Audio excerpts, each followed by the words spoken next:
All right, let's get to the phone lines where we do find the head football coach of the Liberty Leopards, Chet Allen. Coach Allen, how are you today, sir? Doing well. Just juggling this great thing called education and football and being an AD. It's all so much fun. Yeah, and I can imagine that the AD part of this in the Corona world has certainly given a whole new definition to the term insanity. Oh, you have no idea, my friend. You have no idea. I don't know what the heck I was thinking, or somebody slipped me a Mickey when I took this. I don't know what the heck I was thinking. Yeah, well, I mean, it's not just football. If you're the AD, you got all of these plates that you got to be juggling, and hey, who doesn't want to see the guy in the circus juggling plates? I'm just saying. Yeah, well, they don't want to see a fat guy doing it. I tell you that. They want to see some kind of athletic-looking gentleman that could run around. Me, I'm gonna steady it anywhere I can. Hey, I'm going to tend to disagree. You're a tremendous athletic supporter, Coach. You ain't kidding. I'm the best jockstrap you could find. Liberty is 1-1 on the campaign.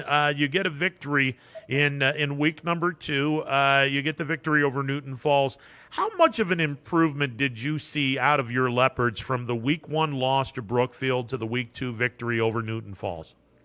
We kind of put the bad juju behind us and did our jobs and did what we were supposed to do, and we added a little wrinkle offensively that kind of helped us out. And defensively, we just, ran our scheme. We hit our gaps. We dropped to where we were supposed to drop. We tackled when when we had the opportunity, and we made the most of, every chance we get. We can't control the events, but we can control our reactions to it to try to get a great outcome. And that's what happened last Friday. I know late in camp you guys were still undetermined as to who your quarterback was going to be. Davion Williamson, a junior, and the sophomore Derek D. Mattia were certainly in a heated duel for that quarterbacking job. Who have you gone with, or have you gone with a little of both? It's definitely a little of both. We're still working that out, and each brings something different to the huddle, to the line of scrimmage, and we're taking it one day at a time, as we always say, and trying to just figure it out and make the most of it. And like I said, each one brings something different. You have an awful lot of skill position players that are going to be coming back next year. I mean, you're running back. You got a pair of them, and a pair of good running backs, and Chris Cunningham, Dante Venters. You got Chris Myers, the junior wideouts. You got a lot of talent in the skill position that's young, and youth is being served at Liberty this year. Yeah, we have two seniors. That's it. So we're just trying to keep these guys focused, trying to make sure they give out great effort, and our biggest thing that we're really working on is discipline. And being young when things are hot, they're not very happy. They lose focus, effort goes down, and then the discipline goes out the window. So we're really just trying to herd our cats around each other and play for a team and lean on each other and try to make the most of it. Jamel Wallace and Carter Coman are the two seniors on your team. Coach, are you giving these two guys free rein to police the underclassmen this year?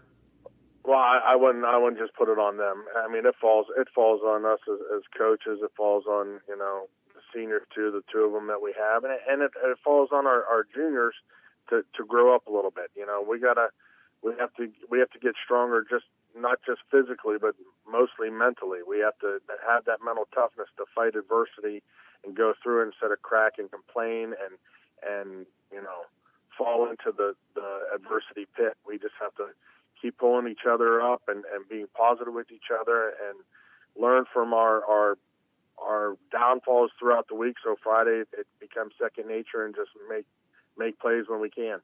I know last year you guys were on the receiving end of some pretty horrible games the first 4 games of the year. The lone victory was the overtime win against Lakeview.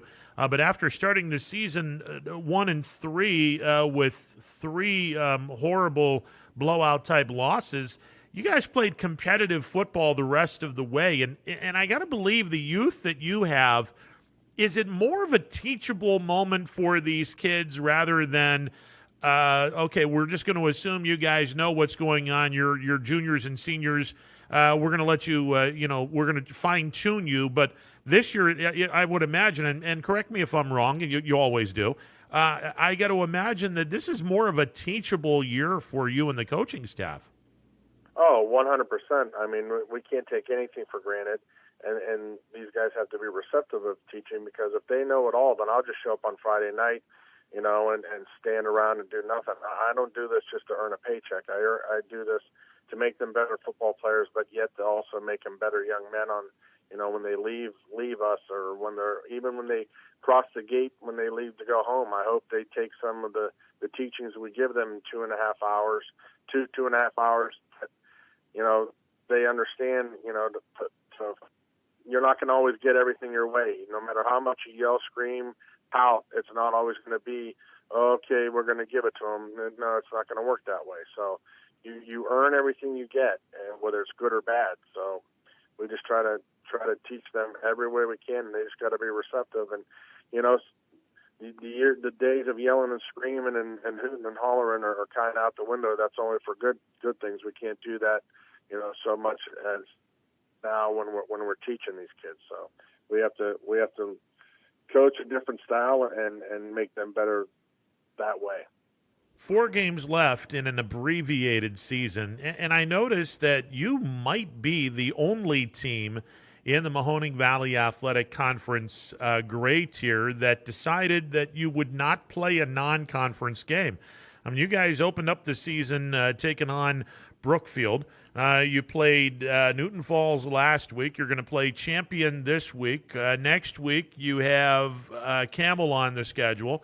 You've got LeBray 2 weeks from tomorrow, and then you close out the season 3 weeks from tomorrow at home against Crestview.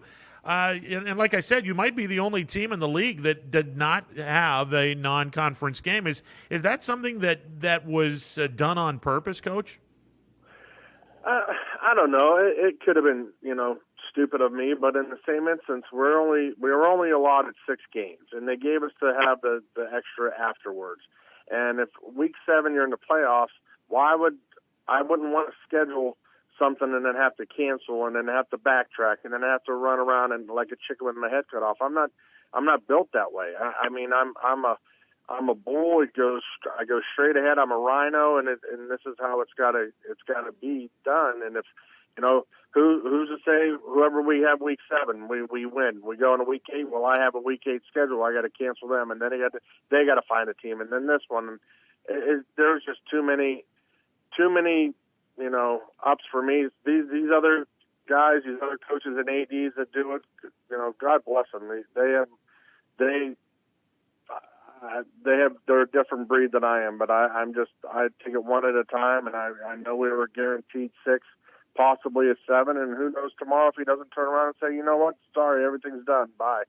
So we're just living by the day and taking everything each day has its own life, and we're just making the most out of it. I can't look that far in the future. Now next year we'll have 10. I mean, I'm hoping, and we'll go from there. The head football coach of the Liberty Leopards, Chet Allen, joining me on the MP Vivo Heating and Air Conditioning Hotline. All right, you guys are taking on the Champion Golden Flashes in Champion tomorrow night. I'm sure you have seen the film of the victory over Crestview in the rain, in the mud, and the yuck on Friday night at Champion. The weather's not supposed to be a wet track on Friday night, but who knows what Mother Nature is going to do. What did you see from Champion on film that you guys are looking at as the number one or top concerns for your football team? Well, when we watched them, we got one film from them, and too bad it wasn't Crestview. We got the Ravenna Southeast game because that's who they played last, and it was their offensive line are foot to foot. They're bigger kids. They want to smash mouth the ball down your throat and control the clock and get push up front. And if it's going to be a heavyweight fight, that we just got to keep answering the call and can't get run down. We have our 30 2 kids that we have on our roster, and everybody's has to be up, present, and accounted for to fight their offensive line. And defensively, they control their gaps. They drop where they're supposed to drop. They cover things. So basically, what it boils down to is we have to execute on both sides of the ball. And if we don't do that, it might be a quick night with them running the ball, or we could just make it a fun game out of it and try to squeak one out up there, champion. The rest of the schedule, and we were talking about this before you came on the air, and I know how coaches hate when we do this in the media, but, it is what it is. Camel in week number 4, LeBray in week number 5. 2 games like champion, absolutely toss-ups. Anything can happen. And then the week 6 game, you're taking on a pretty good Crestview team, but you get them off of the turf in Crestview where they're fast as all get out, and they go to your place. So, it's a doable schedule, but with a roster the size of Liberty, I know that you have to wonder, or you have to probably knock on wood, pray to the football gods, small g, or do a whole lot of Hail Marys to make sure your team stays healthy.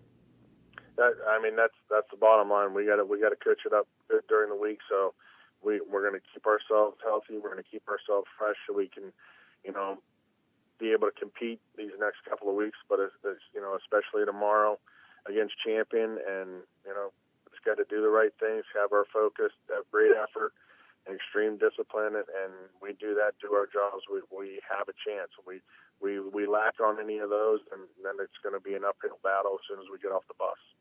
This is your 6th year coaching the Liberty Leopards, and with COVID being the main theme, is this without question the strangest year to this point in your high school football coaching career at Liberty? 100%. Whether it be here, whether it be all the other schools that I've coached at, this is the strangest because, I looked around last week and it was just so sparse and so quiet. I was like, my God, are we even at a football game? It's like, it's hard to, wrap your mind around it, but then you got to refocus yourself and get yourself in the game and be there for the young men that are playing and coach them up the little tidbits here and there. But it's definitely a weird year.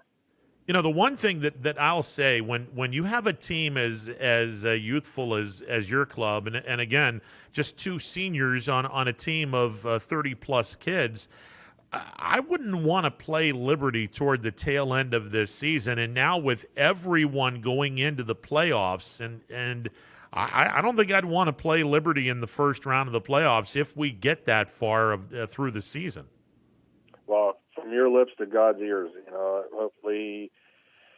hopefully he continues to bless us and let us get up and get better every day and let us work at our craft and these kids just continue to buy in and keep working hard.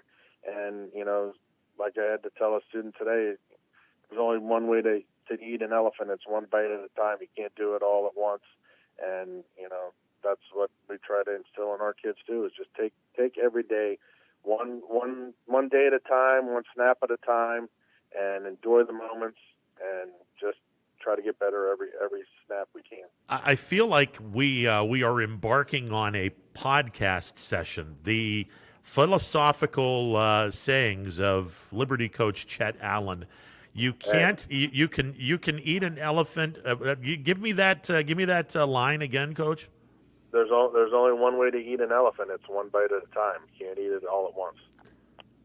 It doesn't get much better than this, folks. That's all I'm going to say. You've left me speechless. Boy, that's a first. I should get an award for that one. Yeah, you're going to get the Nobel Peace Prize for shutting up the fat radio guy. So there you go. Where do I pick up my big golf check for that one? I don't know, but that was worthy. That was worthy of a golf check. Hey, Coach, always a pleasure. Look forward to catching up with you soon. Yes, sir. Thank you very much. Go Leopards. All righty. The head football coach of the Liberty Leopards, Chet Allen. I think a philosophical podcast with Coach Allen should be on the docket.